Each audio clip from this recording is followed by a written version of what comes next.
तो आप में से कितने लोग हैं जो लगातार पढ़ाई करते हैं लेकिन उनको कुछ भी याद नहीं रहता? तो आज मैं आपको एक टेक्निक बताने वाला हूँ जिसे एक्टिव रिकॉल कहते हैं, कि कैसे आप एक्टिव होके चीज़ों को रिकॉल करके याद कर सकते हैं। और वो टेक्निक बहुत डिफिकल्ट भी है, लेकिन एक बार अगर आप वो अपनाने लग जाएंगे तो आपको बहुत सारी चीज़ें याद रहेंगी। तो जानने की कोशिश करते हैं कि एक्टिव रिकॉल है क्या और ये कैसे वर्क करता है। सबसे पहले ध्यान देते हैं कि आपका ब्रेन कैसे वर्क करता है। हम कोई भी एग्जाम की तैयारी करते हैं, कोई भी पढ़ाई करने की कोशिश करते हैं, तो गोल बहुत बार ये होता है कि उसको याद रखना है 2 महीने, 4 महीने, 6 महीने बाद जब एग्जामिनेशन होगा, तब वो इन्फॉर्मेशन हमें याद आ पाए। जब क्वेश्चन हम देखें तो हम याद करके उसको लिख पाएं। अब इस पूरे प्रोसेस को समझने की कोशिश करते हैं। पूरे प्रोसेस में होता क्या है, जब भी आप कोई चीज़ पढ़ने की कोशिश करते हैं, ब्रेन इनको इनकोड करता है, फिर ब्रेन के एक अलग हिस्से में केमिकल रिएक्शंस और वो सब करके उसको स्टोर करता है। और जब आपको बाद में ज़रूरत होती है, मान लीजिए एग्जामिनेशन में आप बैठे हैं, आप याद कर रहे हैं, तो ब्रेन के पास सिग्नल जाएगा कि भाई ये चीज़ दो। अगर उसने सही जगह स्टोर करा होगा, सही तरीके से स्टोर करा होगा, तो आपको तुरंत मिल जाएगा।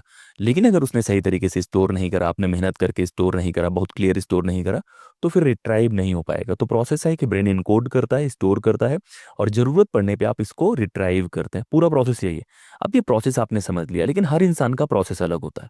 कुछ लोग पूरे टाइम पढ़ते रहते हैं, कुछ लोग थोड़े टाइम पढ़ते हैं, थोड़ा टाइम रिवाइज करते हैं, थोड़े time previous year question paper लगाते हैं। तो सबके तरीके अलग हैं। लेकिन इसमें जो एक्टिव रिकॉल टेक्निक है वो ये कहती है कि मान लो कि दो इंसान हैं। एक इंसान है जो लगभग 8 घंटे 10 घंटे पूरा नया पढ़ता रहता है, कलर्ड नोट्स बनाता है, सारे काम करता है। दूसरा इंसान है जो 3 घंटे पढ़ता है और 5 घंटे वो क्या करता है, अपने नोट्स क्लोज कर देता है और बैठ के जो उसने पढ़ा है उसका मनन करने की कोशिश करता है, उसको दिखाने की कोशिश करता है, सोचने की कोशिश करता है कि क्या उसको याद हुआ कि नहीं हुआ। रिसर्च ये कहती है कि जो दूसरा इंसान है वो ज़्यादा अच्छा परफॉर्म करेगा। उसका रीज़न क्या है वो जानने की कोशिश करते हैं। आपका ब्रेन कैसे वर्क करता है, उसमें एक कॉन्सेप्ट होता है फॉरगेटिंग कर्व का, कि ब्रेन जो है रेगुलर तौर पे चीज़ें भूल जाता है। जो चीज़ें आज आपने पढ़ी हैं, लगभग 24 घंटे बाद 70% चीज़ें आप भूल जाएंगे और 1 हफ्ते बाद 90% चीज़ें आप भूल जाएंगे। तो आप कितना भी अच्छा पढ़ लें उस दिन, लगभग 90% चीज़ें ऐसी हैं जो आप 1 हफ्ते बाद भूल जाएंगे। लेकिन अगर आपको उस चीज़ को ज़्यादा बेहतर याद करना है तो आपको एक्टिव रिकॉल करना है। एक्टिव रिकॉल की टेक्निक ये है कि मान लीजिए कि कोई चीज़ आप पढ़ने की कोशिश करते हैं, आपने 3 घंटा पढ़ा, उसके बाद आप बैठ के सोचें कि जो चीज़ आपने पढ़ी है वो क्या था। अब इस टेक्निक के फ़ायदे क्या हैं वो जानने की कोशिश करते हैं, बाकी टेक्निक से अलग कैसे है उसको जानने की कोशिश करते हैं। आपका ब्रेन भी जो है ना, वो आपके मसल की तरह होता है। जैसे आप एक्सरसाइज़ करते हैं बार-बार तो आपकी मसल्स मजबूत हो जाती हैं। मान लीजिए कि कोई इन्फॉर्मेशन आपने ब्रेन को दे दी, आपने कहा कि ये ब्रेन आपको हम इन्फॉर्मेशन दे रहे हैं, इसको आपको एनकोड करना है, इसको रखना है, स्टोरेज में रखना है। शुरुआत में तो उसने रख दिया, लेकिन अब आपका भूलने का सिलसिला चालू हो जाएगा। तभी आपने अपने ब्रेन को फिर से मेहनत कराना शुरू कर दिया। अभी 2 घंटे भी नहीं हुए, आपने उसने कहा कि भाई आपने सामान कहाँ रखा है? उसने कहा कि रुको मैं खोज के बताता हूँ। उसने एक बार खोज के बताया कि अच्छा वो वाला सामान तो वहाँ रखा है। उसके बाद 2 घंटे बाद आपने फिर से कहा कि ये सामान कहाँ रखा है बताओ? फिर उसने जाके खोजा कि भाई यहाँ पे खोज के लाया फिर एक। अब इस प्रोसेस के बाद क्या होगा, जो आपके ब्रेन की प्रोसेसेस हैं, वो काफ़ी डिज़ायरेबल तरीके से मेहनत कर रहे हैं। उनको मज़ा आ रहा है वो करने में कि यार ये काम मैंने अभी थोड़ी देर पहले करा था, इसको मैंने कहाँ रखा है मैं खोज के लाता हूँ। तो एक्टिव रिकॉल में क्या होता है, जो आपकी रिट्राइव करने की काबिलियत है, सबसे इंपॉर्टेंट तो वही है कि जब आप एग्जामिनेशन में बैठे हैं, आप याद करने की कोशिश करें तो आसानी से याद आ जाए। तो वो आपने पहले ही वो मॉक प्रैक्टिस कर ली है। जैसे आप क्रिकेट में देखते होंगे, क्रिकेट या कोई भी गेम खेलते होंगे, तो लोग प्रैक्टिस करते हैं। प्रैक्टिस क्यों करते हैं? क्योंकि जब वो रियल सिचुएशंस में आए हैं तो उनको वैसी गेंद मिले तो वैसा ही शॉट वो खेलें और नेचुरल उनके ब्रेन में फीड हो जाए। वही एक्टिव रिकॉल में होता है कि आपका इनकोडिंग, स्टोरेज और रिट्राइवल का जो प्रोसेस है वो बहुत आसान कर देता है। अब ये जो बात है ये रिसर्च से भी प्रूफ हुई है। 2006 में एक रिसर्च हुई थी जिसमें 2 ग्रुप बनाए गए और दोनों को एक पैसेज दिया गया। एक ग्रुप को वही पैसेज दिया गया कि आपको यही पैसेज 5 बार पढ़ना है और दूसरे ग्रुप को दिया गया कि यही पैसेज आपको 1 बार पढ़ना है, 4 बार आपको रिकॉल करना है, मतलब याद करना है कि पैसेज में क्या था, सारी चीज़ें करना था। लगभग 5 मिनट बाद चेक करा गया तो दोनों को लगभग सिमिलर तौर पे चीज़ें याद थी, मतलब जो एक को याद थी दूसरे को भी याद थी। लेकिन 1 हफ्ते बाद जिसने रिकॉल करा था उसको ज़्यादा याद। तो ये ब्रेन का जो कॉग्निटिव साइंस है उसको आपको समझना पड़ेगा। ऐसा नहीं है कि आप 10 घंटे 20 घंटे सिर्फ पढ़ते रहेंगे तो याद हो जाएगा। आपका ब्रेन कैसे याद करता है वो प्रोसेस पढ़ने की कोशिश करो, उसको समझने की कोशिश करो, तब एक्टिव रिकॉल करोगे, तब चीज़ें याद रहेंगी। अब एक्टिव रिकॉल का मतलब है कि मैंने कोई चीज़ पढ़ा, 1 घंटे बाद मैं याद कर रहा हूँ कि यार उसमें क्या-क्या था, इसके बाद ये आया था, इसके बाद ये आया था, और वो किताब खोल के नहीं करना, वो बंद करके करना है। आप बैठ जाइए, आंखें बंद कर लीजिए, वॉक कर रहे हैं तब याद कर सकते हैं। और ये एक अलग तरीके से वर्क करता है। इसके भी अलग अलग तरीके होते हैं, मैं बता दूंगा कौन कौन से तरीके हैं आप इस्तेमाल कर सकते हैं, लेकिन ये वर्क करता है, ये मेरा कहने का मतलब है। तो ये तो बातें हो गई एक्टिव रिकॉल के बारे में, एक्टिव रिकॉल कैसे वर्क करता है, कैसे आपको हेल्प करता है। और आप ये करके देखना, डिफिकल्ट है, शुरू में आपको बहुत डिफिकल्ट लगने वाला है, क्योंकि आपको लगेगा यार आप कुछ कर ही नहीं रहे हो। ये किताब लेके आए हो पढ़ने के लिए, 3 घंटा किताब पढ़ रहे हो, 4 घंटा बैठ के ऐसे कर रहे हो, लेकिन रिजल्ट बहुत खतरनाक होने वाला है। तो आप ये करके देखो, प्रैक्टिस करो शुरू शुरू में। अब इसके करने के अलग अलग तरीके हैं। कुछ लोग का तरीका क्या होता है कि वो रात में याद करते हैं, जितनी भी चीज़ें उन्होंने पढ़ी है रात के लगभग आधे घंटे में वो याद करने की कोशिश करते हैं।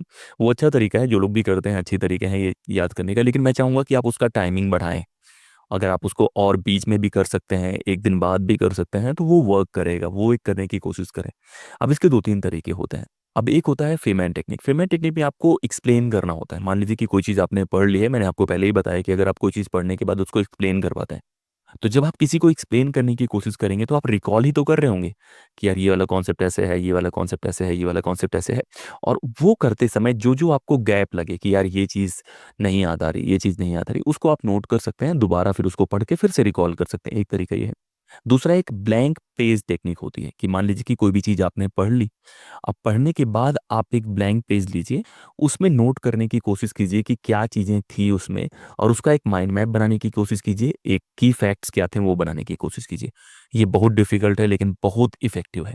अगर आप कोई चीज़ पढ़ने के बाद 5 घंटे बाद उसमें से याद करके लिख पा रहे हैं कि ये वाला आंदोलन ये हुआ था, इस आंदोलन को ये लीड कर रहे थे, क्विट इंडिया मूवमेंट में मेन लीडर्स कौन से थे, या साल्ट मार्च में कौन-कौन थे, कहाँ से जा रहे थे, तो वो बहुत इफ़ेक्टिव हो सकता है। तो ब्लैंक पेज वाला हो गया, एक तो रात वाला हो गया, दूसरा मैंने आपको फीमैन टेक्निक बता दी। अब तीसरा है क्वेश्चन टेक्निक। क्वेश्चन टेक्निक है कि मान लो कि आप किसी एग्ज़ाम के लिए पढ़ाई कर रहे हो, अब आपने कोई चीज़ पढ़ा है, अब उससे आप क्वेश्चंस निकालने की कोशिश करो कि इससे कौन से क्वेश्चंस आ सकते हैं, किस तरह के क्वेश्चंस बन सकते हैं।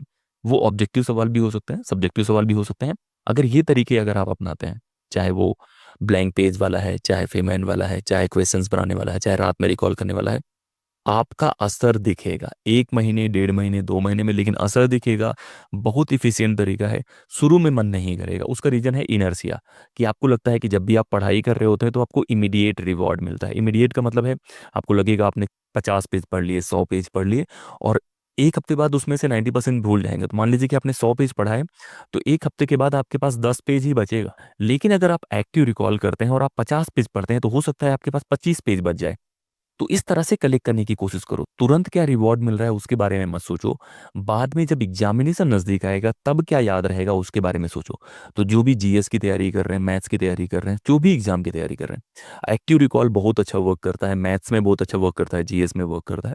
तो ये टेक्निक अपनाने की कोशिश करो। इसको करने के तरीकों को और डिटेल से भी देखा जा सकता है, चाहे ब्लैंक पेज वाला है, लेकिन आप पर्सनल बनाने की कोशिश करो। ये मेरा तरीका हो सकता है कि मैं रात में याद करता हूँ। ये मेरा तरीका हो सकता है कि मैं वॉक करते हुए याद करता हूँ कि क्या-क्या मैंने पढ़ा है। या ब्लैंक पेज में कुछ लोगों को लिखना पसंद होता है, तो आप अपने तरह से करो, लेकिन एक्टिव रिकॉल करो। और बहुत बार यही नहीं कि केवल एक टेक्निक अपनानी, एक्टिव रिकॉल के साथ साथ स्पेस्ड रिपीटिशन वाला टेक्निक भी होता है, जो मैंने रिवीजन में आपको बताया कि रिवाइज कैसे करना है, क्यों कोई चीज़ बार बार पढ़नी चाहिए, उसका भी फायदा होता है।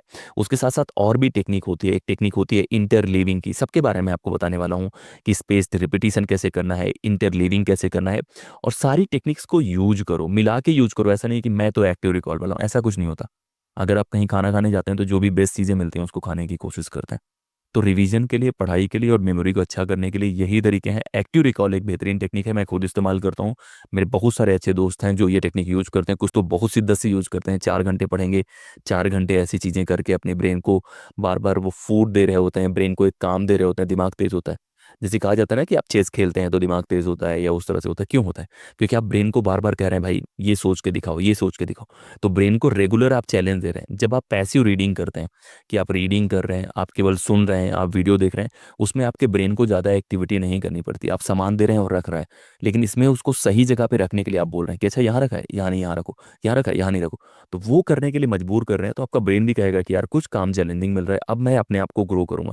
तो आपके ब्रेन की जो नर्व्स हैं वो भी बेटर हो जाएँगी, उनका रिस्पॉन्स रेट बेटर हो जाएगा, और आप जब भी रिट्राइव करने की कोशिश करेंगे एग्ज़ामिनेशन में, वो बहुत बेहतर होने वाला है। तो अगर आपको अच्छा रिजल्ट चाहिए तो एक्टिव रिकॉल यूज़ करो, और इसी तरह की टेक्निक्स आती रहेंगी। आपका काम है इंस्टाग्राम, टेलीग्राम पे जुड़ना, आपका काम है मेंबरशिप लेना, क्योंकि अभी बहुत सारे वीडियोज़ मैं मेंबरशिप वाले डालने वाला हूँ। तो इसी तरह से बने रहो, कनेक्ट करते रहो, और कमेंट करके बताओ कि आप कौन-सी टेक्निक यूज़ करते हैं और आप किस एग्ज़ाम की तैयारी करते हैं। इस वीडियो में इतना ही। जय हिंद।